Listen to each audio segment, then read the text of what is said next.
Has it been raining where you're living? Look at all that rain flying down from the sky. Drip, drip, drip, drip. Good thing she has her umbrella and her teddy bear. Ooh, and she's keeping her teddy bear so dry with her umbrella. This book is called Rain, Rain, Go Away by Caroline Jayne Church.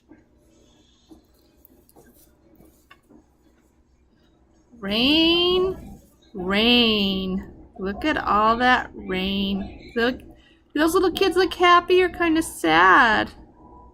I think they look kind of sad. Rain, rain. Go away. Go away. Come again another day. The little children want to play. Do the little children want to come out and play? No, they look like they want to come out. So rain, rain, please go away.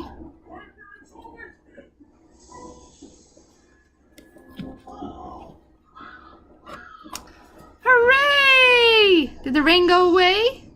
It did. And look, they're outside playing. A girl is jump roping. There's a beautiful rainbow. Hooray! Is he throwing his teddy bear up in the air and the sun is shining? Look at that. The rain went away and now the kids are playing outside in the sun. The end. Look, this little girl's reading to her teddy bear. And they both have umbrellas. One has a green umbrella and one has a blue umbrella.